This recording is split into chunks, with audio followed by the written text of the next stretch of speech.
ماہ شعبان کی اختصاص اور اس کی فضیلت کا بطور خاص انکار کرنا یہ کسی شخص کے علم میں کمی، مطالعہ میں کمی اور نقص ہو سکتا ہے۔ یہ حق نہیں پہنچتا کہ مطالعہ کی کمی، علم کی کمی کی وجہ سے کوئی چیز، کسی بدیہی حقیقت کا کوئی شخص انکار کر دے۔ اسی طرح بعض اوقات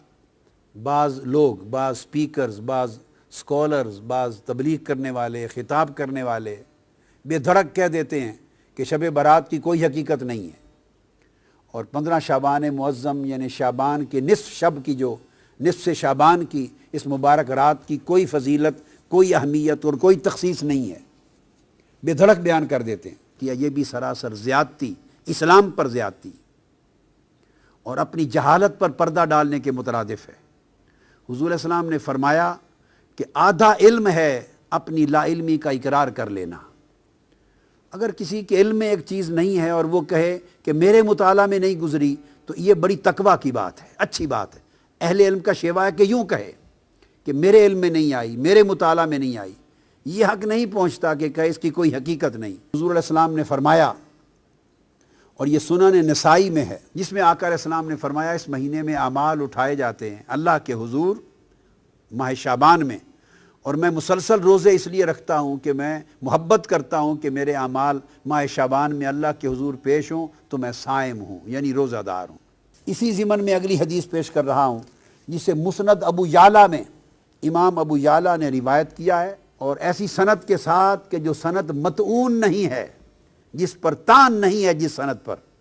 اور وہ بھی ام المومنین حضرت عائشہ صدیقہ رضی اللہ تعالیٰ عنہ روایت کرتی۔ آقا علیہ السلام نے فرمایا ان النبی صلی اللہ علیہ وآلہ وسلم کان یصوم شعبان کلہ، آقا علیہ السلام پورا ماہ شعبان روزے رکھتے۔ قالت قلت یا رسول اللہ صلی اللہ علیہ وسلم احب الشہور الیک ان تصومہ شعبان،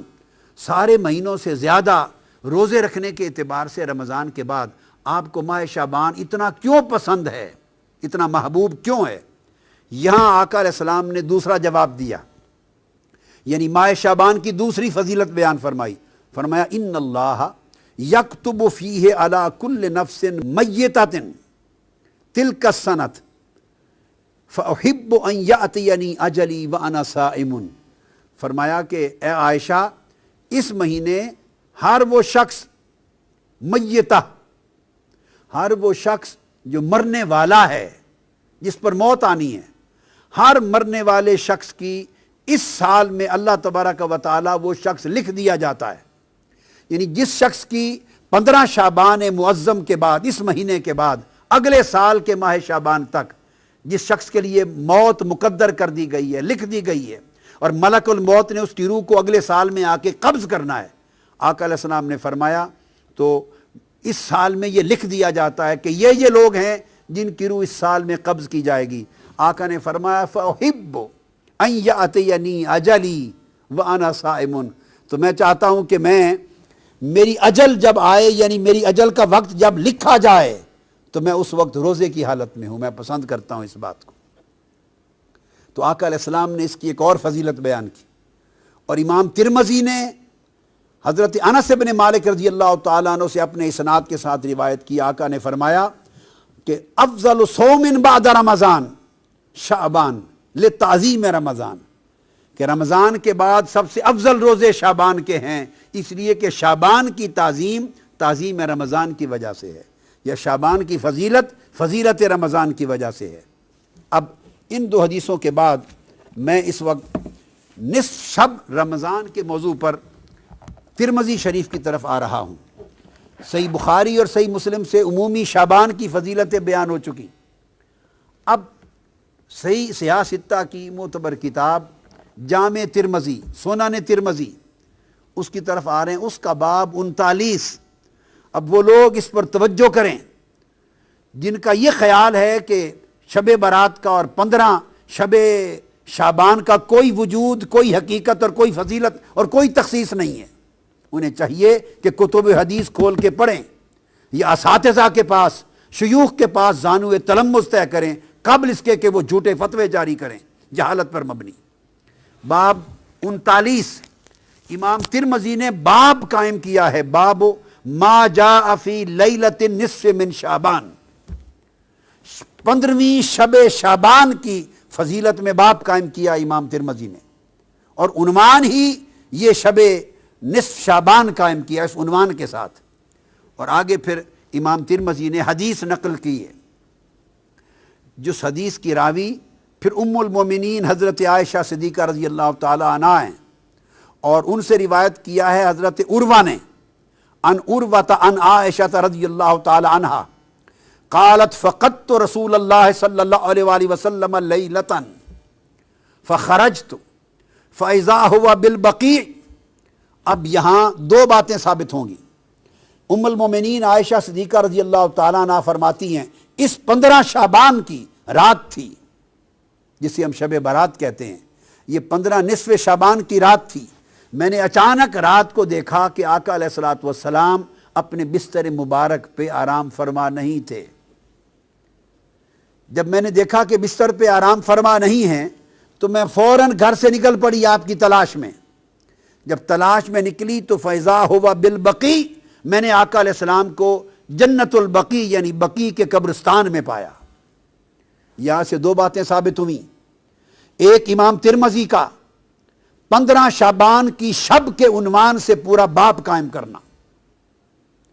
اور سیدہ عائشہ صدیقہ رضی اللہ تعالی عنہا سے آقا علیہ السلام کی اس سنت کو روایت کرنا کہ 15 شعبان کی شب اٹھ کر عبادت کرنا آقا علیہ السلام کی سنت تھا بطور خاص۔ اور صرف عبادت نہیں، اس شب آقا علیہ السلام قبرستان تشریف لے گئے،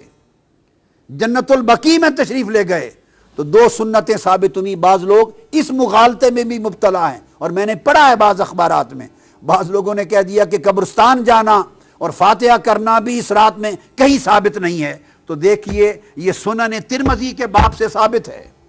آقا علیہ السلام کی سنت سے ثابت ہے کہ عائشہ صدیقہ رضی اللہ تعالی عنہا نے آپ کو جنت البقیع میں پایا، اور جب آپ ان کے پاس پہنچی تو آقا علیہ السلام نے فرمایا اکنت تخافین ان یحیف اللہ علیک ورسولہ، اے عائشہ صدیقہ رضی اللہ تعالی عنہا دوڑتی دوڑتی مجھے تلاش کرنے کے لیے آئی ہو، تمہارا کیا خیال ہے اللہ اور اللہ کا رسول تمہاری حق تلفی کرے گا؟ اب یہاں ایک بڑا لطیف نکتہ ہے، ان کو ایک گمان گزرا تھا جس کو آگے بیان کرتی ہیں، قلت یا رسول اللہ انی ظننت انک اتیت بعد نسائک، یا رسول اللہ صلی اللہ علیہ وسلم مجھے خیال گزرا، گمان گزرا کہ شاید آپ کسی اور زوجہ مطہرہ کے حجرے میں تشریف لینے گئے ہوں۔ یعنی وہ رات باری کے اعتبار سے ام المومنین عائشہ صدیقہ کی تھی، اور ایک بتقاضاء بشریت جب اٹھی نصف شب رات کو 15 شعبان کو تو دیکھا آقا تشریف فرما نہیں ہے، ایسے بتقاضاء بشری خیال آیا کہ کہیں آقا علیہ السلام کسی اور زوجہ مطہرہ کے ہاں تشریف نہ لے گئے ہوں۔ اب آقا علیہ السلام ان کے ذہن میں اس مخفی خیال کو جان گئے، یہ اس نبی کی بصیرت ہے، یہ اس نبی کا علم ہے، نبی کا کشف ہے، نبی کی نگاہ ہے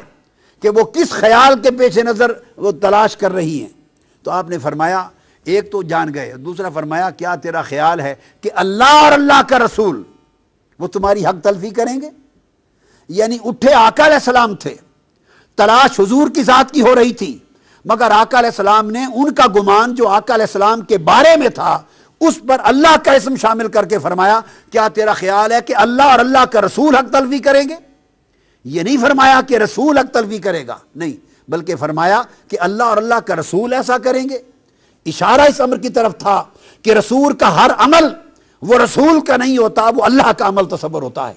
اور رسول کی نسبت سوء ظن اللہ کی نسبت سوء ظن ہوتا ہے، رسول کا ادب اللہ کا ادب ہوتا ہے، اور رسول سے حسن ظن اور حسن ادب اللہ کے ساتھ حسن ظن اور حسن ادب ہوتا ہے۔ یہ مقام رسالت کا بھی اشارہ فرما دیا۔ انہوں نے جب عرض کیا یا رسول اللہ مجھے یہ گمان گزرا کہ شاید آپ کسی زوجہ مطہرہ کے ہاں تشریف نہ لے گئے ہوں، تو اس پر آقا علیہ السلام نے فرمایا نہیں، بات یہ ہے عائشہ، فقال ان اللہ عز وجل ینزل لیلۃ النصف من شعبان،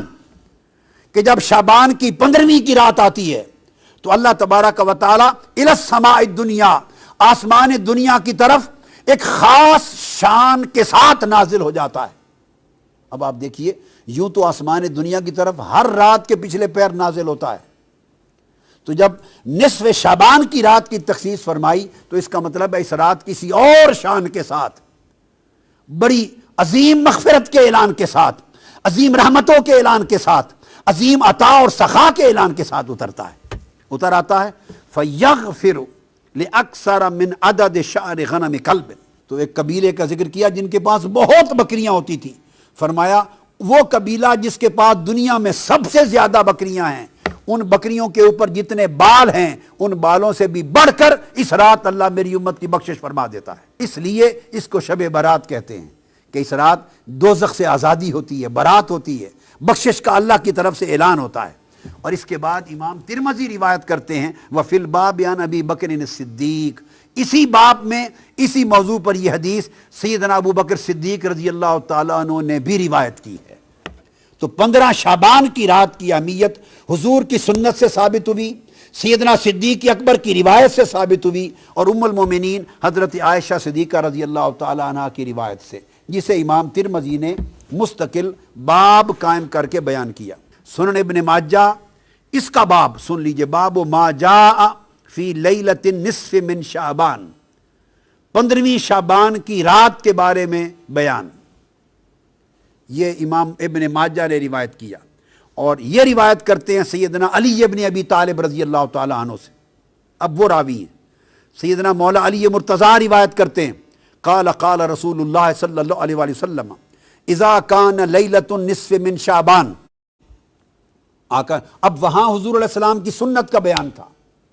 کہ اٹھ کر 15 شعبان کی شب کو عبادت کرنا اور بطور خاص بقیع میں قبرستان میں جا کر مرحومین کی بخشش کے لیے بھی دعا کرنا، اور اپنی بار اللہ کے حضور اپنی التجائیں بھی کرنا، اور آخرت کو بھی یاد کرنا، یہ ایک سنت تھی۔ اسی سنت کے تحت اس شب مسلمانوں کی بھاری اکثریت قبرستان جا کے فاتحہ خوانی کرتے اور اپنی آخرت اور موت کو یاد کرتے ہیں، یہ آقا علیہ السلام کی سنت ہے۔ اب اس کے بعد سیدنا مولا علی المرتضیٰ عن علی ابن ابی طالب رضی اللہ تعالیٰ عنہ، آقا علیہ السلام نے فرمایا کہ جب شعبان کی 15ویں رات آتی ہے تو آقا فرمایا فقوموا لیلہا وصوموا نہارہا،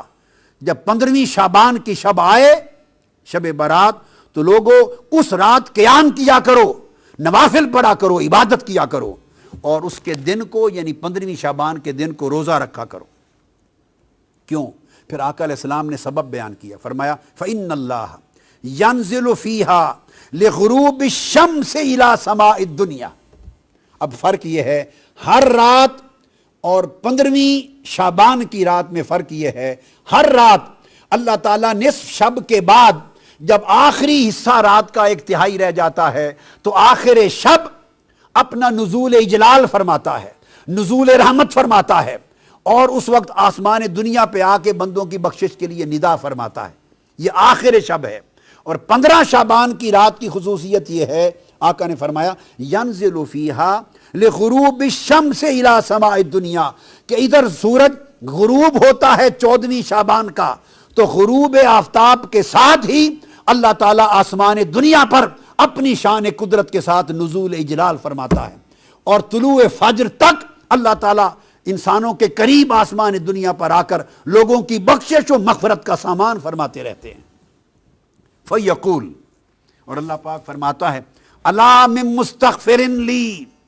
فَأَغْفِرَ لَهُ، 15 شعبان کی شب اللہ پاک غروب آفتاب کے بعد سے اعلان فرمانا شروع کرتے ہیں، ہے کوئی مجھ سے استغفار کرنے والا، گناہوں کی معافی مانگنے والا، سو میں اس کو معاف کر دوں۔ الا مسترزقن فارزقہ، ہے کوئی مجھ سے رزق طلب کرنے والا، سو میں اس کے رزق میں وسعت عطا کر دوں۔ الا مبتلا فاعافیہ، ہے کوئی مصائب و آلام میں مبتلا شخص مجھ سے مانگے سو میں اس کو عافیت عطا کر دوں۔ الا قضا الا قضا، ہے کوئی ایسا شخص، ہے کوئی ایسا شخص، یہ کہہ کے اللہ پاک اعلان فرماتا رہتا ہے اور اپنی عطا اور سخا کے دامن کو پھیلاتا رہتا ہے، حتیٰ یطلع الفجر، حتیٰ کہ فجر طلوع ہو جاتی۔ یہ امام ابن ماجہ نے باب قائم کیا۔ کثرت کے ساتھ اس سبجیکٹ پر احادیث آئی ہیں اور ائمہ حدیث نے ابواب قائم کیے ہیں کہ یہ گمان کرنا کہ اس کی کوئی حقیقت اور بنیاد نہیں، یہ سوائے جہالت اور لا علمی کے اور کتب حدیث اور ذخیرے حدیث سے بے خبر ہونے کی اور کسی چیز پہ دلالت نہیں کرتی۔ سب سے پہلے نئی ویڈیوز کو حاصل کرنے کے لیے شیخ الاسلام ڈاکٹر محمد طاہر القادری کے آفیشیل یوٹیوب چینل کو سبسکرائب کریں اور بیل آئیکن کلک کریں۔